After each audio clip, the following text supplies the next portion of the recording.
Mesdames et messieurs, ravi de vous retrouver et une nouvelle édition de Ça nous intéresse, comme on l'a promis la semaine passée. Une série d'éditions à venir seront consacrées à la vie du prophète Mohammed, à lui bénédiction et salut, et tout cela dans le but de mieux connaître le prophète Mohammed, que Dieu le bénisse et le salue.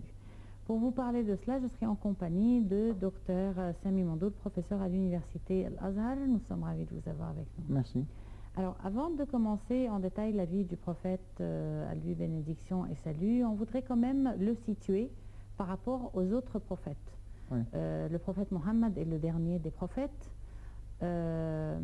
Pourquoi il est le dernier des prophètes? Quelles ont été ses relations avec les prophètes qui l'ont précédé, ou bien son regard pour les religions qui ont précédé? Tout cela, on aimerait savoir. Oui, c'est bien de commencer par cette question même parce que il y a quand même une certaine confusion à propos de ce problème aujourd'hui, soit ici en Égypte, soit ailleurs, parce qu'il y a des gens qui croient que l'islam c'est une religion comme ça, à part, qui viennent comme ça, diaboliquement, et il n'y a pas de relation entre l'islam et les autres religions. Ce qui est sûr et certain que l'islam n'est pas une religion qui est née par hasard comme ça. Mais la religion de l'islam et le prophète en même temps, c'est la dernière religion, et le prophète c'est le dernier prophète dans la lignée des prophètes. C'est-à-dire, à partir de la création de l'homme, H majuscule, d'Adam, il y avait des prophètes, il y avait une lignée de prophètes. On est déjà au courant de certains noms de ce prophète, comme dit le Coran, c'est-à-dire on a mentionné au prophète Mohammed certains de ces prophètes, mais il y a d'autres prophètes dont on ne sait jamais le nom. Donc il y a milliers de prophètes à travers l'histoire de l'humanité. Et pourquoi les prophètes viennent en général, pourquoi les prophètes sont envoyés? C'est pour guider l'humanité, pour guider le peuple. C'est-à-dire, si on parle de Moïse ou bien de Jésus, alayhi salam, donc ils sont venus pour guider leur peuple, leur nation. Et donc, à travers l'histoire de l'humanité, il y a toujours des prophètes qui sont envoyés pour guider leur peuple vers le chemin d'Allah. Eh bien, pour enseigner à leur peuple les valeurs, les principes qui leur permettent de s'approcher d'Allah, c'est-à-dire d'être à la proximité d'Allah, c'est-à-dire d'obtenir enfin le paradis d'Allah. Donc d'après ceux qui ont cru dans ces religions. Donc là, vous avez les prophètes qui viennent pour guider les gens et pour leur donner les principes qui leur permettent de bien mener leur vie terrestre. Et aussi pour mieux vivre leur vie future, puisque tous les croyants croient à ce qu'on appelle la vie future. Donc le prophète Mohammed sallallahu alayhi wa sallam vient dans cette lignée. Pour nous, en tant que musulmans, il est le dernier des prophètes. Et des messagers, bien sûr, puisque là, l'archange Gabriel s'arrête de venir dans notre monde pour transmettre le message d'Allah. Voilà, le message céleste devient complet à l'arrivée du prophète Mohammed sallallahu alayhi wa sallam. Donc à la dernière année du prophète Mohammed sallallahu alayhi wa sallam, il y avait ce qu'on appelle le pèlerinage d'adieu. Et donc le prophète, dans ce temps-là, il s'est adressé à tout le monde. Si vous voyez le discours même du pèlerinage d'adieu, vous devez savoir qu'il y a ce qu'on appelle déclaration des droits de l'homme. Et donc là, ce n'est pas notre sujet maintenant, mais pour dire que là, dans ce temps-là, le message céleste s'est accompli, devient parfait. Et donc là, le prophète sallallahu alayhi wa sallam nous donne un hadith qui essaie de représenter, de donner une image de cette construction prophétique. Voilà, vous avez déjà un hadith du prophète Mohammed sallallahu alayhi wa sallam qui dit مثلي ومثل النبيين من بعدي مثلي ومثل النبيين من بعدي كمثل رجل ابتنى بيتا. On dit en arabe et on essaie de traduire. كمثل رجل ابتنى بيتا فجمله وحسنه إلا موضع لبنه وكان الناس يمرون على هذا البناء ويقولون ما أجمله ما أحسنه إلا إذا لو وضعت هذه اللبنة فأنا اللبنة وأنا خاتم النبيين. Donc là on essaie de traduire le hadith du prophète. Le prophète dit, moi et les autres prophètes d'Allah, Moïse, Jésus, David, Salomon, tous les prophètes, dès Adam jusqu'au Jésus, alayhi salam. Tous les prophètes, le prophète dit, moi et les autres prophètes d'Allah, sont comme une construction. Un homme qui a construit une maison. Il l'a bien construit, il l'a bien embelli, mais il n'a pas mis, il a laissé vide une place d'une brique. Et donc tous les gens qui passent par cette maison disent comme c'est belle, mais il devient plus belle si on a mis cette brique.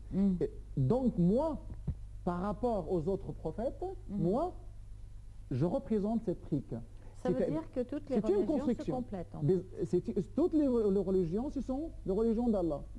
C'est pour cette raison, on a même un verset coranique qui dit شرع لكم من الدين ما وصى به نوحا والذي أوحينا إليك وما وصينا به إبراهيم وموسى وعيسى أن أقيموا الدين ولا تتفرقوا فيه. C'est-à-dire, Allah dit au prophète, nous, et il dit à nous, شرع لكم, il vous a légiféré de votre religion ce qu'il a déjà légiféré pour les autres nations. Ce que Moïse a légiféré à son peuple, ce que Noé a légiféré à son peuple, c'est ce que tous les prophètes ont légiféré à leur peuple. Donc nous sommes une construction complète, et c'est le prophète qui a accompli, qui a parfait cette construction de la prophétie, comme on dit. Donc là, le prophète, en application de ce principe, il a le Coran même.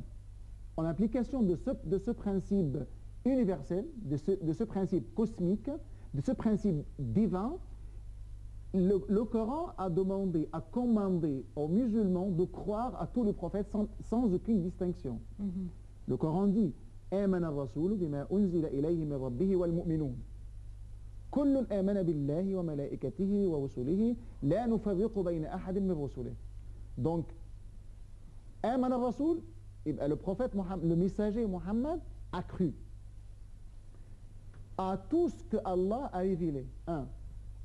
Les croyants, eux aussi, ont cru à tout ce que Allah a révélé. آمن الرسول بما أنزل إليه من ربه والمؤمنون كل آمن. Tous ont cru billah, à Dieu, wa malaikati, ses anges, wa rusulihi, à ses messagers. La nufarriqu bayna ahadin min rusulihi. Nous, en tant que musulmans, oui, nous les messagers et prophètes d'Allah. Pour nous, en tant que musulmans, nous reconnaissons tous les livres saints, tous les livres saints, tous les prophètes d'Allah, et tous les messages célestes. Mais nous, en tant que musulmans, donc, nous, en tant que musulmans, nous reconnaissons tous les autres croyances et toutes les autres confessions, surtout célestes, parce que c'est une révélation et c'est une continuité de la révélation. Il n'y a aucune rupture entre Muhammad sallallahu alayhi wa sallam et les autres prophètes. Muhammad, par rapport aux autres prophètes, c'est quelqu'un qui a confirmé les messages, c'est quelqu'un qui a... c'est un prophète qui a accompli le message, qui a parfait le message, qui a déjà donné cette image de la prophétie dans sa forme finale, d'après ce qu'Allah lui a révélé. Donc là, c'est très important aussi. Vraiment, là, vous attirez l'attention sur le respect des autres religions, le respect de toutes les religions et l'aspect que toutes les religions célestes se complètent. Oui. Je voudrais revenir à notre prophète maintenant, à lui bénédiction et salut. Pourquoi notre prophète, le prophète Mohammed, a été la personne choisie pour répandre et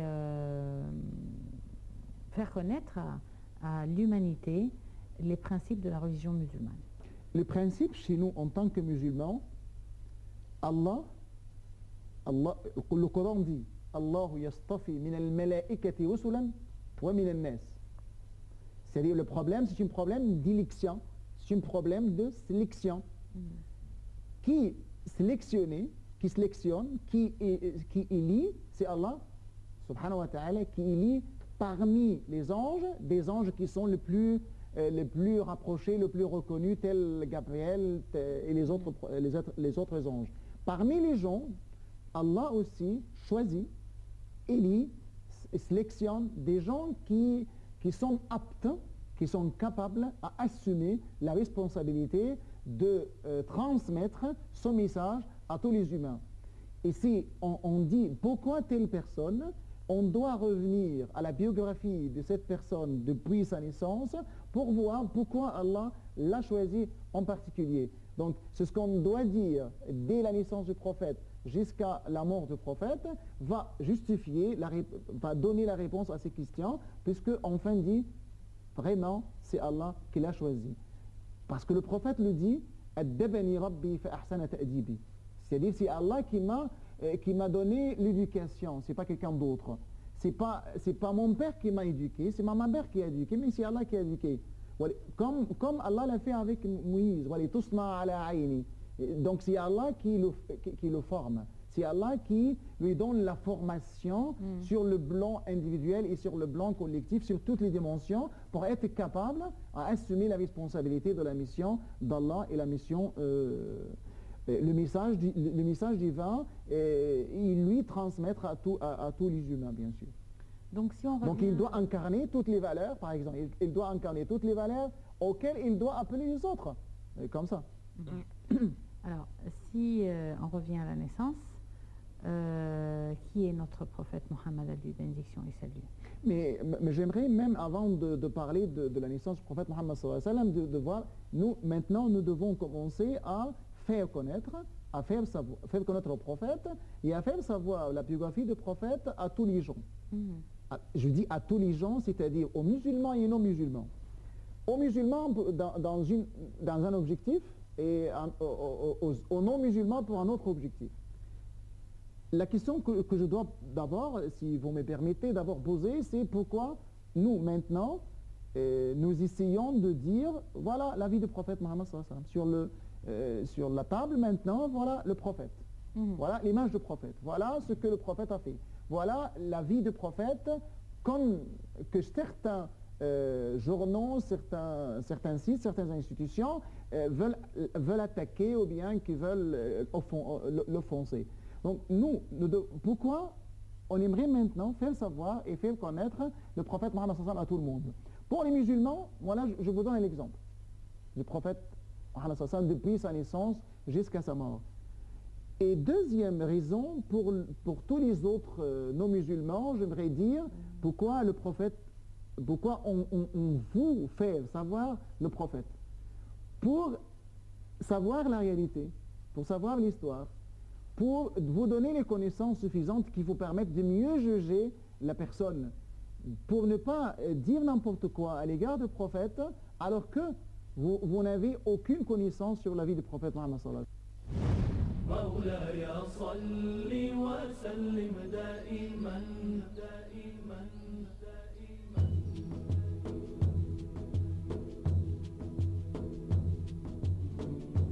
دائما دائما